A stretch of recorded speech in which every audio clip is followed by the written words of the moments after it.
Hey guys, welcome to the DeCourcy Diaries podcast. I'm your host, Bryn, esthetician, entrepreneur, and lover of all things beauty and business.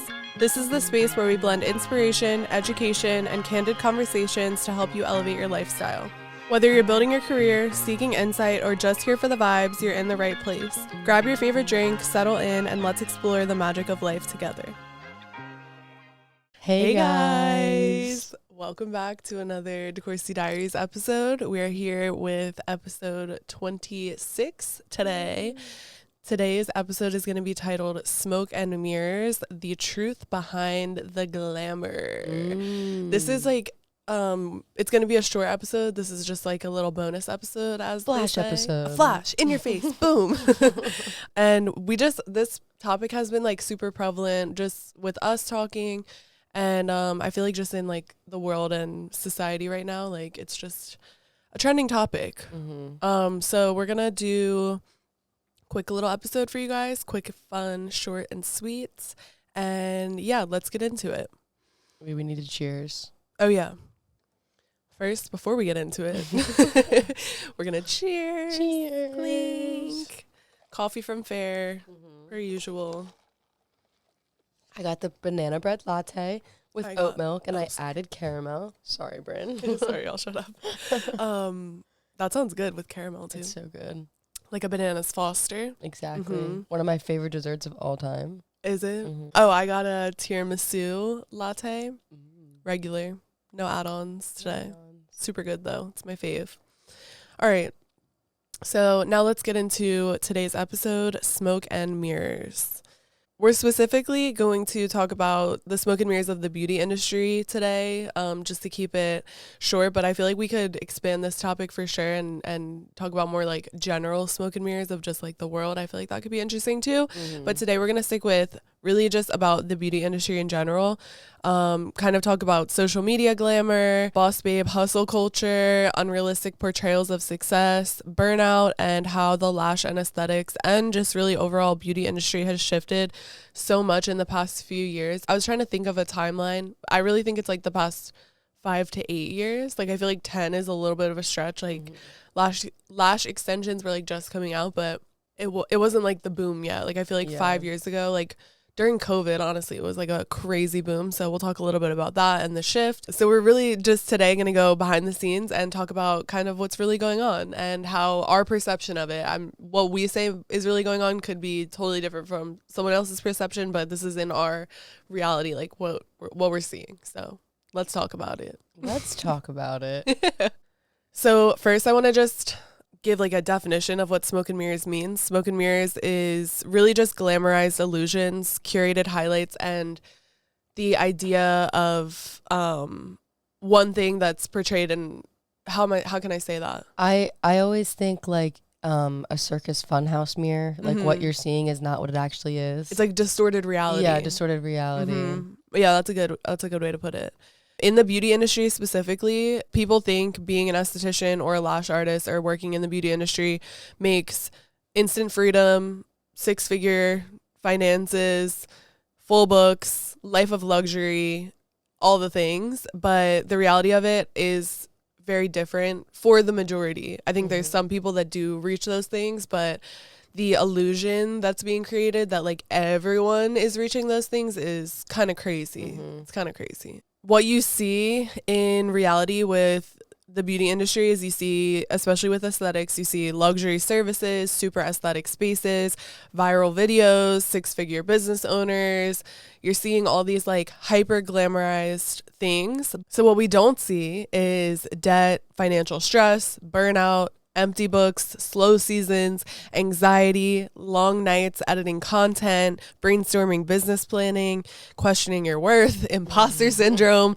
The list goes on and on and on. These are the things that I think some people are being transparent about. Like I will give credit to some people that they're being super open on their social media, like about these things. Not everyone has to be. I'm not saying if you're a business owner, you have to be like forthcoming with the struggles. There's some people that are doing a really good job about it and like educating and kind of taking like a mentorship like role and approach to social media, which I think is super cool. More of like they're trying to prevent you from getting into their shoes as best as they can. Exactly. Yeah. Out of the goodness of their heart. Yeah. Some people are monetizing it, which is fine, but you definitely have to be able to see through the smoke and mirrors. Like you have to have a good discernment for what's reality and what's not. Also, the pressure to constantly promote yourself and show up online and stay relevant is a huge burden, not only just in the aesthetics industry, but like universally, especially for our generation.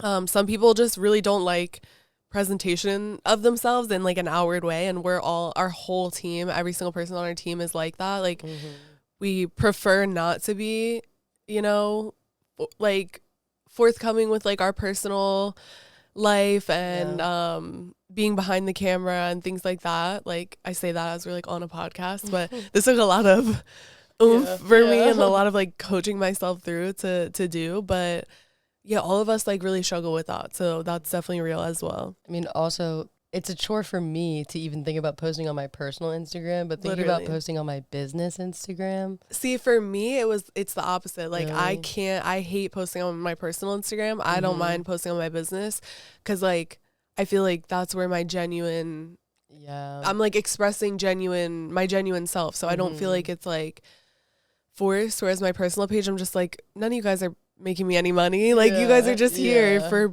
opinions. Like none of you guys are paying my bills or doing anything. Like it doesn't matter. My thing is, as long as you're being yourself, then like there should be no judgment for yourself. Like there should be no judgment with what you're posting and what you're creating and things, because like if you know yourself and you know that that's an expression of you, like be confident about it. Be you know, be proud of it. Oh, another like quick little point I wanted to make was, I think a misconception is some people think like if people are not posting as frequently, it doesn't mean that you're not booked and busy. Like you can have full books and post once a month and your business is thriving, but you can also be someone who posts every day, 5 stories a day, 1 post a day, and is struggling to get clients. Like there's no telling in that way. Like you can't really gauge that opinion of someone. I think the opinion you can gauge of people in that way is this person's putting more effort in social media and this person's not, but it doesn't equate success. Like, there's some estheticians that like I'll look at their Instagram page from finding them on their website or whatever, and they haven't posted in 4 years. Exactly. And they have full books. I can't get an appointment for like 4 months. Yeah. So it's that isn't a way to like equate someone's business success for sure. But it is a way to gauge someone's idea of social media marketing and like judge that. And I'm not saying judge in a mean way, but like perceive that, oh, this person is really putting in work on social media and whatever.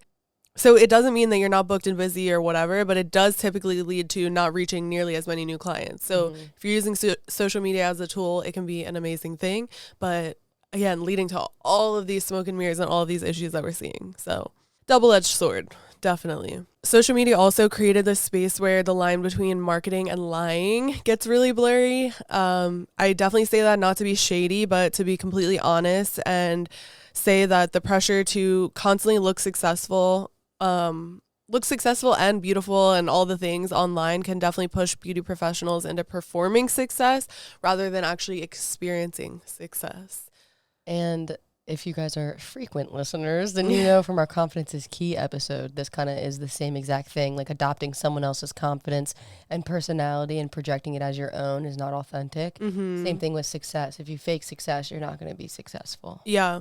To a certain extent, I will advise some people to fake it till you make it with like happiness and what, like if you're not feeling like confident, I'm like fake it till you make it, like act like you're confident and you'll become confident. Like there's certain things where that's not necessarily bad advice, but fake it till you make it on social media when you're faking your success is a no. Don't do that. Be transparent. Share your journey for what it is and your experience for what you've lived, and that's going to read through to people. That's going to be the thing that draws people to you, not the I make this amount of money in this amount of days and I made $800 in 2 hours. Yeah, like okay, like it's like it comes across as more bragging, and then when people really know the ins and outs of how the industry works and how many clients you have on your books and things like that, it's like But we've all seen it. Like, this is definitely something that everyone listening has seen on their page. And it's not always malicious. It's not always with bad intent and being like a fake person. A lot of the times it's literally them trying to survive. It's like survival. Yeah. And because we've been conditioned to believe that perception is everything in our world, unfortunately, that leads to a lot of estheticians feeling like they have to fake it till they make it. And like, honestly, when you're constantly surrounded by highlight reels of success, you start to feel like your authentic self, it may not be enough. And that is a shitty feeling. You start to think like, if I post something honest, will people think I'm not doing well and like I'm failing in my business? Will they think I'm not worth booking with? So then we end up curating more, filtering more, and really just disconnecting from who we really are. Exactly. Like it's so crazy. When you analyze it, it's so backwards, but when you're in the moment, like it's impossible to see it like that. Like you're just trying to survive. And then the tricky part is that social media is full of like inspo and even like love Pinterest, but even Pinterest, like every social media is just all about finding inspo and people showing you how things could look at their very best and not how things actually are. So while inspiration is amazing, it definitely becomes a problem when we start feeling like we have to become the inspiration, even if it's not aligned with our genuine self and reality. And that's where the authenticity starts to fade. Not because we're fake people, but because we feel like our real isn't good enough to compete with the aesthetic. And that really sucks because your real is enough. Everyone say it with me. Your real is enough. Your story and experience is so valid, even if it doesn't look like your dream Pinterest mood board or your saved things on Instagram. Like, everyone has their own path. All I'm urging right now is that everyone just do it authentically. That's all I'm asking. Because let's be honest. If your life actually looked like your Pinterest board or your saved Instagram post or liked TikToks, whatever it may be, that's a very boring existence. Everything's always on the up.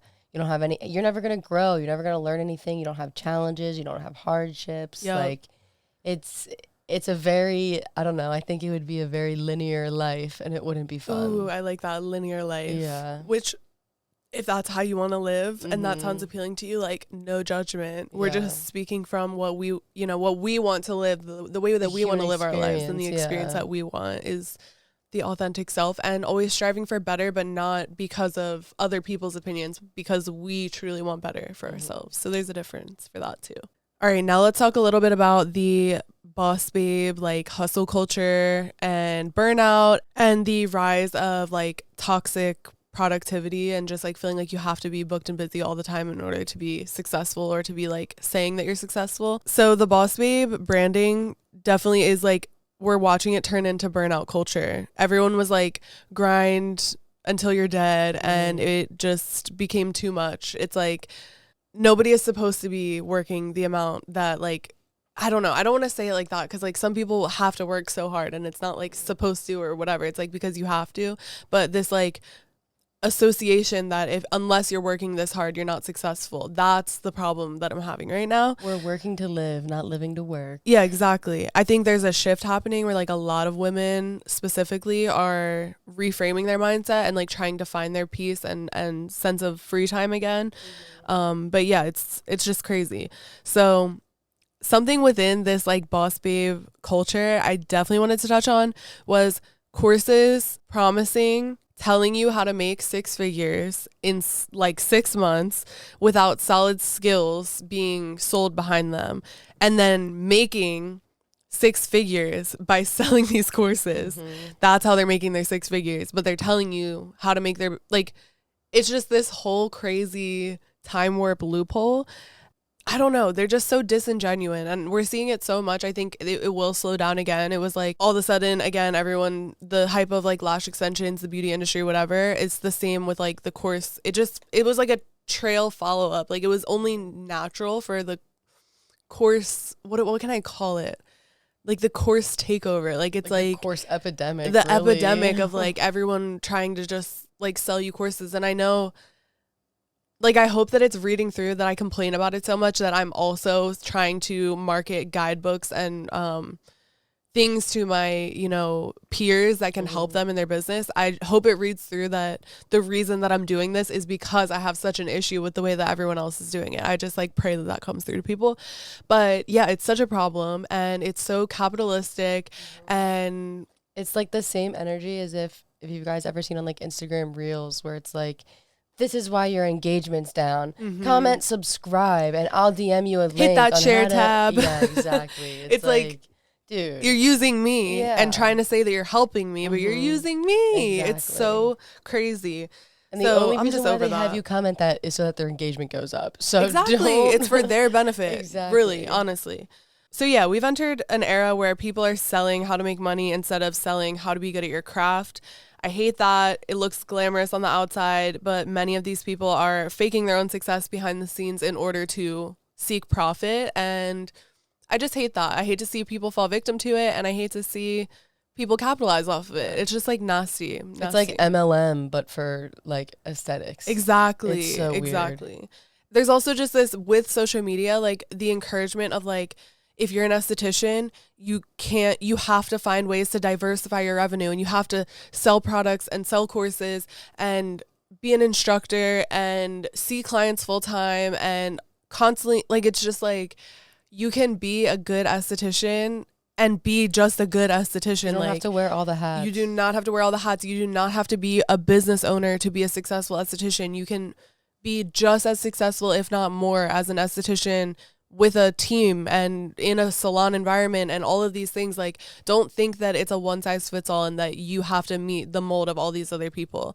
The amount of people that I see on Instagram that are like copy paste of these like influencer beauty girls, that they're just, it's one thing to get inspo, but they're like fully replicating these, their content. And it's just like, I just hate to see it. I just want everyone to be themselves.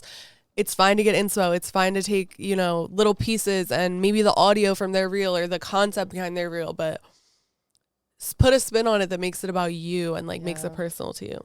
So yeah, to wrap that up, people just end up buying a dream instead of buying tools. And I urge everyone listening, if you're interested in continuing education, which I think you should be, everyone should be, please do your research and make sure that you're not buying a dream and you are indeed buying a tool or a resource. Okay, now let's talk a little bit about the lash oversaturation and the shift that's been happening in the aesthetics industry the past couple of years. So, like we said before, lash extensions definitely blew up over the past 5 to 8 years. Everyone wanted lash extensions as a client, and everyone wanted to be a lash artist as an esthetician or beauty professional. So therefore, it was just like a boom. I was a avid lash supporter. Like, I got lashes in high school. I always say that. I lived for it. I loved it. It was amazing to me, and that's why I inherently decided to do it, because I was like amazed at the process as a client. So about 5 to 8 years ago, and really what started as a super refined niche became super oversaturated.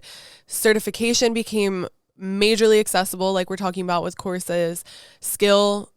But at that time that they became more accessible, the skill got watered down, and the instructor's capability was just like willy-nilly. It was like you could go to someone's house and learn how to do lashes and whatever.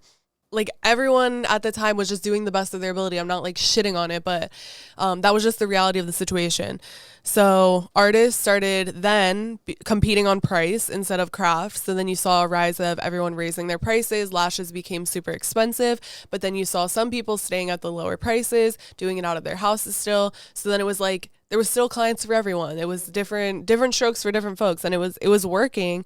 But all of a sudden it just hit this point where it was like, almost a joke, where like it was like everyone's a lash tech, like literally everyone's a lash tech. And I don't know if it was Delaware more than other states or if it was like a universal thing. I want to say universal, because when I was in West Virginia, that's like when it was still like up and coming, like getting popular. Yeah. And every single girl that followed me on Instagram, like when you do like the Facebook meet page, yeah, in their bio, it would be like, follow my lash page, literally, follow my lash page, follow my lash page. It was every girl. And at that time, it was more common for people to go through like a lash course, do lashes for like a couple weeks, and then just ghost. Yeah. But then like recently, in the past 2-3 years, it's become more common to go on someone's page that like they'll have like 20,000 followers, had a beautiful salon, seemed like so much success, so much engagement on their Instagram, and then like they haven't posted in 5 years and their bio says like closed. Yeah. And I'm like, what happened? Like, I'm just so confused. I know like life happens and things like that,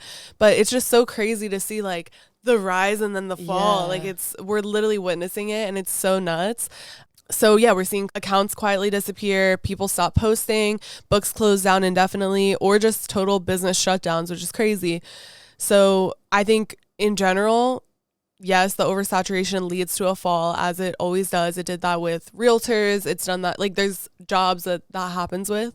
But people are realizing in general that this is just not like easy, quick money as much as they thought it was. It takes time, consistency, hard work, confidence, business skills, communication, and so much more. So reality check really quick. If you are still showing up and serving clients, and if you're even listening to podcasts like this to try to better your knowledge or do things, to advance yourself, like, you're ahead of the curve. You're doing better than you think you are. So good job. Good job. But yeah, so very interested to see like what happens prediction wise in the next couple of years, even 6 months. I'm interested to see. I think my prediction is the strong will survive and evolve to be even better than before. The estheticians who are surviving right now are the ones that are focused on skill building, client retention, personalized experience, long-term growth versus short-term clout, and realizing it's less about followers and more about foundation and setting the foundation for success in your true reality, and figuring out what success means to you is the first and foremost thing with that. We're seeing a return to intentional, soulful, authentic beauty brands, which I love. And I'm seeing in general, and my thoughts around this are quiet and consistent over loud and viral.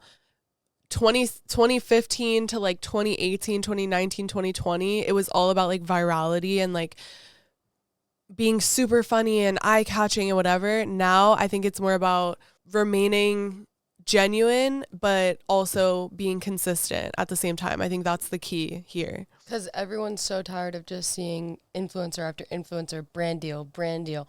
Right. It's a fake authenticity. Yeah. But now they want genuine people that they can actually connect with. Yeah, and they're struggling to meet that because, yeah, exactly. So you don't need to go viral. You just need to stay booked with people that actually trust you, like you, respect you, and want to be around you. And this is the season of sustainability in all aspects of life. This is the season of sustainability. So if you're feeling discouraged, you're not alone. This industry is super tough, and it's definitely okay to pause and reevaluate. As always, I encourage to unplug, refocus, and go back to your why. Figure out your why, your reason why. Also, keep investing in your craft, learn something new, go deeper, not wider is a good quote that I wanted to share. That. And really just perfect your craft, figure out, your authenticity, and go from there. Focus on building something super real. Even if it's small, even if it's quiet, it can still be success. And also remember, your value is not tied to your following, your booking rate, or your income this month. Okay, so we're going to close out the episode for today. Just wanted to say a little closing moment before we pull our affirmation cards. I just wanted to say that the smoke and mirrors are definitely not going anywhere. So it's best to kind of learn to live with them, but learn how to navigate them. But you do not have to get lost in the fog. There is definitely power in knowing who you are, what you're building, and how you want to serve others. So keep showing up, not for your algorithm, but for yourself. And again, if you're still here, you're doing way better than you think. Thank you guys for listening. If this hit home, send to another esthetician friend of yours or beauty lover in general. Leave a review for us on the podcast or DM us your thoughts. Thank you guys. Let's pull an affirmation card before we give our kisses goodbye. I will bring it over to you. Slay. Oh, wait, this actually ties in perfectly with the episode. Oh my God, mine does too. Okay, perfect. Read yours first. Okay. Today I will think about all that I am instead of all that I am not. Perfect. Ready for mine? Mm-hmm. My authentic self is my most powerful state. That was literally the whole episode was about being authentic. So I'm obsessed. We knew we had to make this episode. We knew it. Yeah, all odds were stacked against us this morning, but we made it. We made it. We slayed. We conquered. As usual, I love you guys. I hope you have a beautiful rest of your day, and we will see you next time. See ya. Oh, that was good.